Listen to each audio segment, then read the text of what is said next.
It's about the step back. So his game is not going to get tired. It's not going to get old as he continues to age. His game will continue to get better, just like fine wine. I agree with you. The Hall of Fame, the top 10 players certainly is his ceiling. And by the way, those 18 rebounds, he got a 7'4" guy on his team who's in his career has never had a 15 rebound game. All right, moving on to the Lakers. Physical? No. Who snapped their one-game losing streak. They took down the Nuggets on the road last night, 105-96. LeBron and AD totally in sync. Here's how I know. Both with 25 points, both on 9 of 18 shooting, both made 6 free throws, both had 3 fouls, both played 37 minutes. Keep in mind, AD did this while battling flu-like symptoms before the game. Nick Wright, how confident are you in the Lakers as they continue this tough stretch of their schedule right now?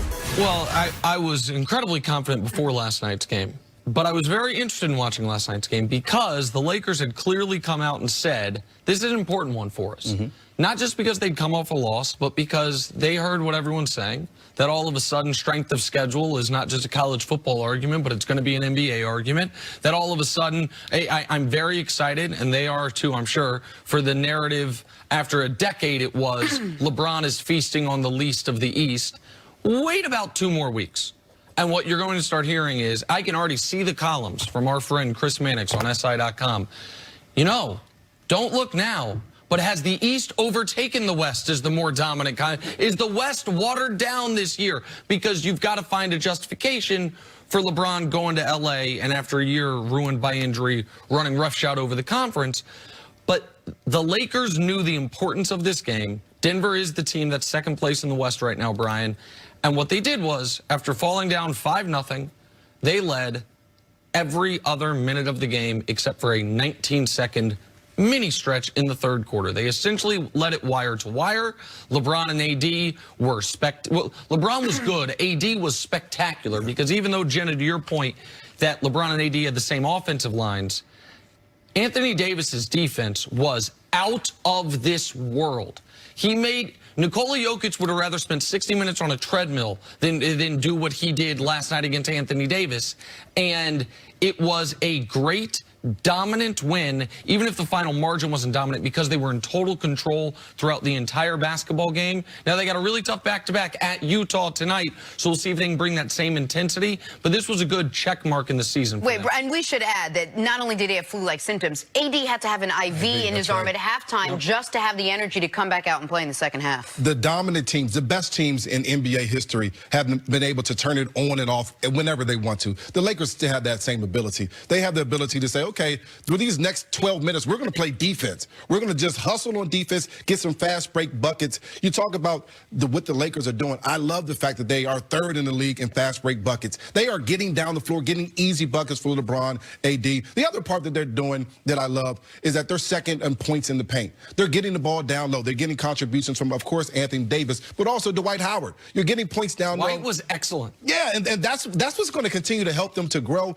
LeBron, you know, he is special. We all know that, and he can turn it on, but he's getting the ball to everyone around him, allowing the other guys to help them win basketball games. That's going to allow him to have more longevity. And when you talk about winning basketball games, they're talking about going into the postseason with home court advantage. That's why they're playing so hard right now. That's why they're doing all these things, especially on the defensive side of the ball. I don't see that changing, especially on this road stand. And listen, the single toughest back-to-back in the NBA right now is at Denver, at Utah. Most teams never do it. The Lakers got to do it right now. The reason it's so tough is the altitude in Denver. It's a really, really good team. That home court advantage in Utah might be the best in the whole sport.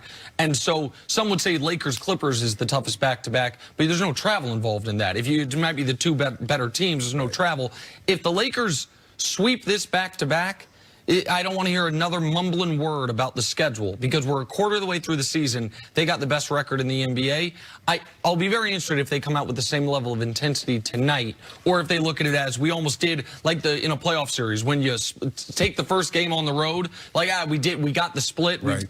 we did what we came here to do. I'm curious to see how they look tonight, but last night they were great. They seem very hungry. Your 2 favorite players, Giannis and Lakers, both Bucks and Lakers tied for the best record in the league. Absolutely. Back to the NFL. Tough times for the Dallas Cowboys these days. The team is struggling. The coach is on the hot seat. And Jerry Jones is woefully unsatisfied. Yesterday, when asked again about Jason Garrett's status, Jones chose his words carefully. Said Garrett will be coaching, quote, in the NFL next year. Didn't say Cowboys, said the NFL. What a quote. All right, Nick, you had Cowboys legend Terrell Owens on your SiriusXM radio show last night, and he said Garrett was to blame for the Cowboys' struggles. You have to attribute that to the head coach. Again, you can't just point fingers at the players. The players are really a byproduct of the coach. You're only going to do and go as far as your head coach leads you. It's been the same old story, with Jason Garrett and the Dallas Cowboys team year after year after year. I've been saying it since I left, and I haven't backed away from it. So again, at the end of the day, Jerry has to at some point bite the bullet and understand that this guy, he is not the answer. Nick, is T.O. right? Is this on Jason Garrett? It's not only that T.O.'s right. The owner clearly agrees with him, Brian. Yeah. With that comment. We might say T.O. is an axe to grind. T.O., he said there, he's like, I've been saying this for years. Listen, we know, and I appreciate T.O. coming on the show last night. T.O. don't like Jason Garrett, right. And so this is not a non-biased observer. But we know Jerry Jones agrees with him because that quote is wild.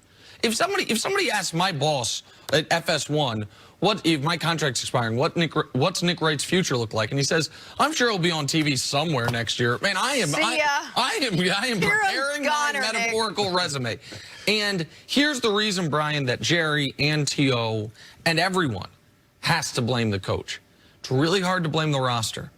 And Jerry can't blame the roster because he and his son picked the roster and paid the roster and are bringing the roster back next season.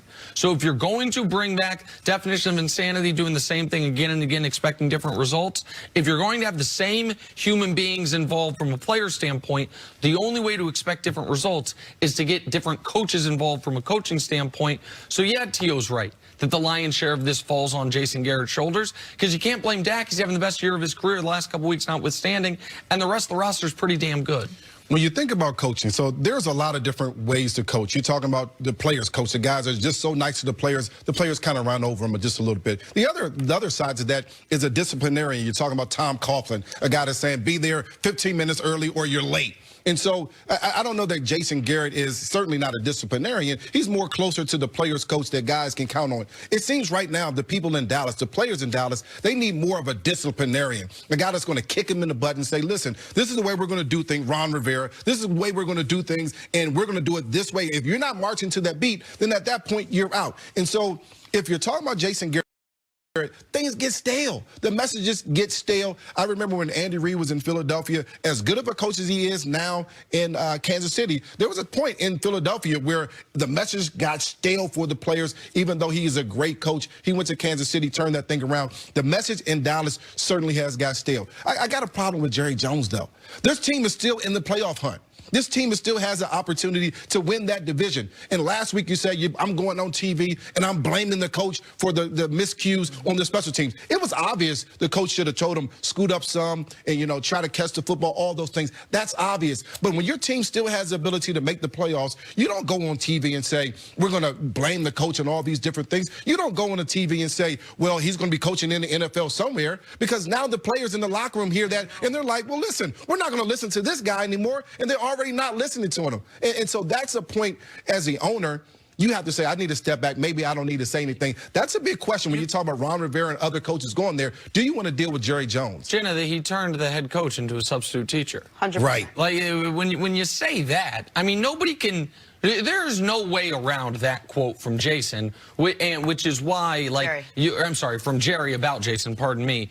And so, which is why, even if you think, well, T.O.'s not a, unbiased observer, he is saying what Jerry Jones is, to me, clearly thinking. Well, this is the closest that Jerry's come to saying this is it for Jason Garrett. I'm not doing it now, but I will do it. But all the things that both of you said Jason Garrett isn't, Ron Rivera could easily be in that spot. He could be a disciplinarian. He could also have a new, fresh message to those players. He can get a roster that's very good already and get them to play up to their potential. Yeah, to me, this is a no-brainer.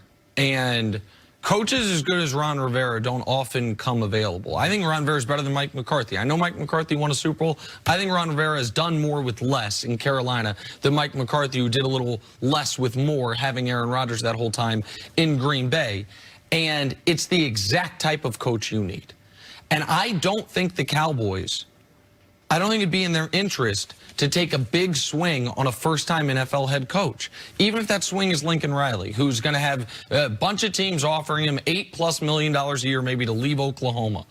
Because you don't have time for the learning pains. You are not starting fresh. Now, the New York Giants, if they could get Lincoln Riley, maybe that makes sense. They are in rebuild mode. They've been terrible for a few years. No, they got a second year. They will have a second-year quarterback. Team like that. Washington, you know what I mean? A team that is not ready to compete.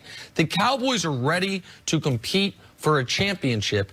And so I don't think you can go with the sexy hire. I think you got to go with someone that is established and who will focus on some of these coaching hires, Brian, it's like they are hired to coach the quarterback and the rest of the team will figure itself out. If you hire Ron Rivera, you can say he's going to coach everything but the quarterback, and we're going to hire an offensive coordinator specifically for our quarterback. The Dallas defense, they're missing a bunch of tackles and they're undisciplined.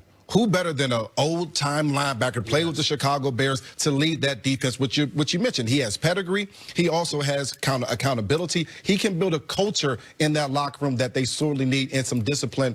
This is a perfect hire for the Dallas Cowboys. And the killer for the Cowboys, Jenna, is they don't have a single victory to hang their hat on. Even Philadelphia, as disappointing as they've been, at least they can still say to each other, even if it's lies, when we play our best, you know what we can do? We can go to Green Bay and win. Mediocre, underachieving teams usually lose some games they shouldn't, but also occasionally play up to their caliber. The Cowboys don't have a single game this year where it's like, look at how good we are when we play our best. They have a couple of